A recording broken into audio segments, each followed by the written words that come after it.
Check this out. RFK Jr. says he is suspending his campaign and endorsing Donald Trump. The scion of one of the most famous Democratic families had attracted voters dismayed with the Trump-Biden rematch, but Biden's exit and Harris's nomination upended the race. Now, I don't care to read the Washington Post's filtering of what happened. I'm going to show you a clip. This is what RFK Jr. had to say. And this right here, I think, hits the nail on that, though it was a pretty long speech. And I feel like everything he said represents so much of what we feel here on this show. It was brilliant, but I want you to listen to this one clip. I'm sorry to keep everybody waiting. 16 months ago, in April of 2023, I launched my campaign for President of the United States. I began this journey as a Democrat, the party of my father, my uncle, the party which I pledged my own allegiance to long before I was old enough to vote. I attended my first Democratic convention at the age of 6 in 1960. And back then, the Democrats were the champions of the Constitution, of civil rights. The Democrats stood against authoritarianism, against censorship, against colonialism, imperialism, and unjust wars. We were the party of labor, of the working class. The Democrats were the party of government transparency and the champion of the environment. Our party was the bulwark against big money interests and corporate power. True to its name, it was the party of democracy. As you know, I left that party in October because it had departed so dramatically from the core values that I grew up with. It had become the party of war, censorship, corruption, big pharma, big tech, big ag, and big money. Here. That was the opening to why he was suspending. You know, he goes on to say, the system is rigged. The Democrats threw all of their legal weight against him. He didn't stand a chance. He's clearly pissed at them.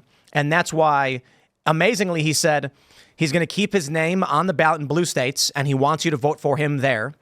He may end up, he actually said there's polling suggesting a tie could take place and a contingent election could see him in the White House. But in battleground states where he may be a spoiler, he's pulling back, taking his name out, and he's throwing his support behind Donald Trump. Check this out. This is another clip. CNN cuts away from RFK Jr.'s speech is explaining how Democrats and their media partners pulled a coup on Joe Biden.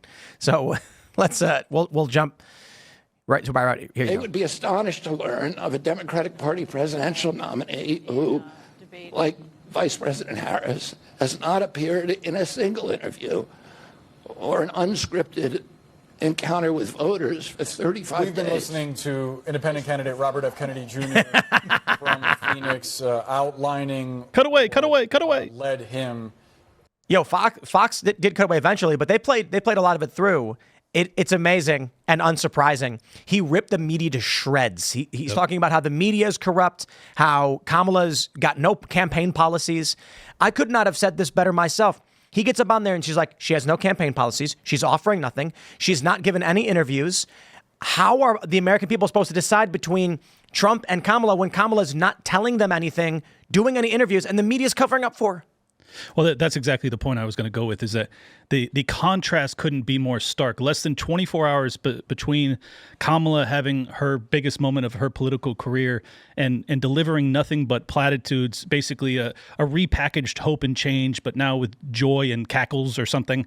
And then you contrast that with the incredible, just apparent sincerity that comes from RFK Jr. in an over hour-long speech that riffs and delves deep into topics that are kind of esoteric. His depth of knowledge when it comes to the chronic health issues that the American people, but he really hammered home the fact that it's really damaging our children. It was so potent and emotional and obviously from the heart. And the contrast between that and the contrived nature of the DNC for the past 3 days could not be more stark. If people are watching both, I don't see how they come away thinking anything other than the Democrat Party has left me. I'm so inspired by RFK Jr.'s speech because he basically said so much of what we've said on this show. I'm not a conservative. They try and call me far right or conservative, whatever. I feel exactly as he does. And I've been seeing this for a long time now. He may be late to the party, and that's totally fine. He is a Kennedy. He is the son of RFK. He is the nephew of JFK. And he is standing up saying, look what has become of this party. And the important thing is he can say it better than me. He can reach more people than me.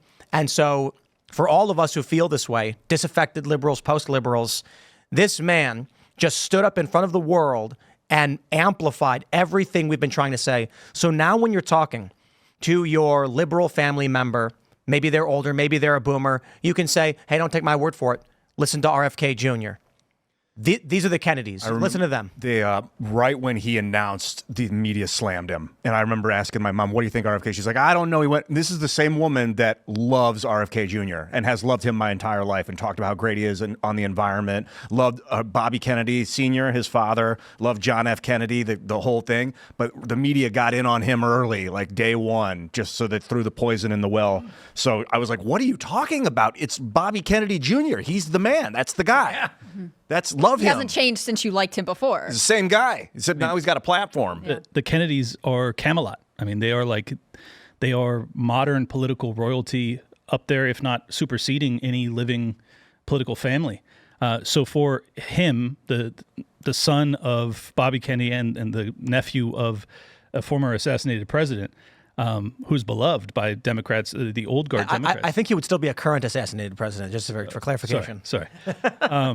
But I think for it to come from his lips, as you're pointing out, it's so much more impactful. And, even though I'm a, second gen lifelong libertarian, I also miss the good Democratic Party. The aspects of them that did contrast the neoconservative wing of the GOP when they had lost their minds, when the Christian conservatives were kind of running amok in the 90s trying to ban some of my favorite music, things of that nature, and the Democrats were kind of on my side with these things. Those guys are gone. And I think that it took RFK a lot longer to realize it than it did me. But I think that this is the first step in a healing process that this nation desperately needs, and it needs self-sacrifice. I posted earlier that I had been considering voting for RFK Jr. for many months, primarily because I'm so frustrated with Trump's unwillingness to look back on what transpired in 2020 and just be a little bit more open and honest about it. But it's that level of candor and willingness to take a back seat, self-sacrifice, that like all of my concerns about Bobby Kennedy's sincerity and whether or not this was an ego campaign, they were all assuaged in the same moment that I decided I would probably vote for this guy. He was simultaneously telling me to vote for somebody else. Very powerful moment. I think he's a really incredible candidate for a lot of reasons.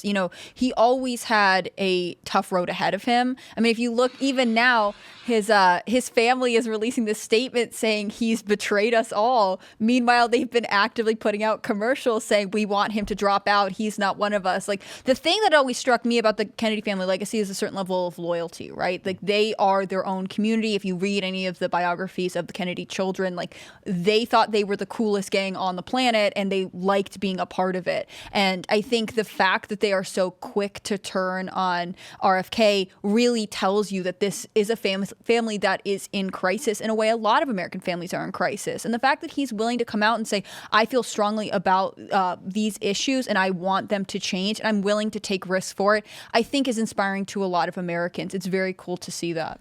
You said something before the show about you're effectively saying, how could they lose now? Mm-hmm. So I don't know if you want to say it again. Yeah. I mean, I think that this tag team represents kind of a binary dissident. I don't know how to put it, like just a team. Like it's the first time I've seen kind of a unified movement in so long. It's the dissident left, the dissident right, and kind of the dissident moderates, if there are moderates left in this country, that I think finally have a home, and it's under, it's really unlikely bedfellows, but I think that there's a real opportunity here, particularly if Donald Trump is willing to put RFK Jr. in some sort of role, be it HHS or, God forbid, the head of the CIA.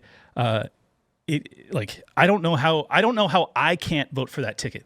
And you know how hard that is for me to say, Tim, because I am so frustrated about 2020. But that is such a momentous achievement. If you have the guy he believes this strongly. He's spent the past year plus explaining in detail not just what he believes, but how he knows that the intel agencies were responsible for the death of his father and his uncle, and then Donald Trump reaches out to him and he says, "Hey, you want to be their boss?" That's the end of a movie that I couldn't have written myself. Poetic justice. Yes. But how does Trump lose now? He can lose. Well, but yes. How does he lose? Yes, I mean this is my deep concern, and I also posted about this earlier. Shout out to the Hodge twins; they responded on it, and unfortunately they agree with me. I think that because if you're as convinced as I am that some sort of intelligence agency took a shot at Donald Trump, because he will almost certainly skyrocket in the polls as people kind of realize that this has a real viable path to victory. I think that the odds that the intelligence agencies take another go at him increases exponentially, and it makes me very nervous.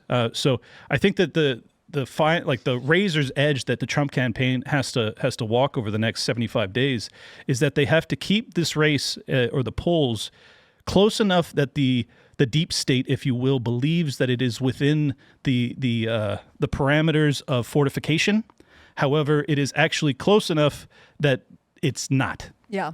And I don't know if they can find that balance where they still think they can do it, but they just happen to be wrong, and therefore they don't take Trump out. This is why I'm so nervous about the next 75 days, and even beyond that. I mean, even if he were to with RFK's speech, this is we could be looking at 2 to 5% is what he's polling at on average. His average in 530 is 4.7. Mm-hmm. If out of that 4.7, 70%, let's just say 3% switch to Trump, he can't lose. I mean, 3%, that means that's a 6-point swing between the two candidates. Yep. He can't lose.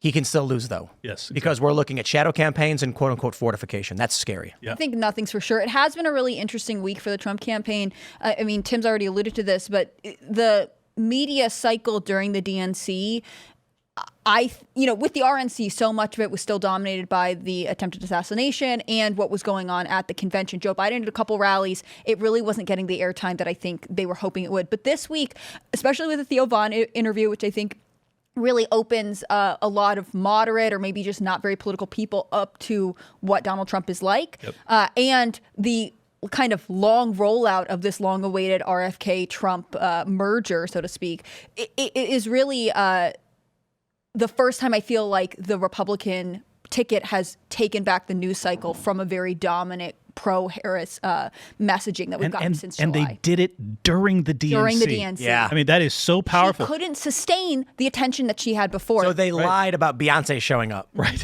Amazing. They were so desperate, they're just making up special guests. Thanks for watching this clip from Timcast IRL. Make sure to check out the live show Monday through Friday at 8 p.m. on this channel. Subscribe, and we'll see you all there.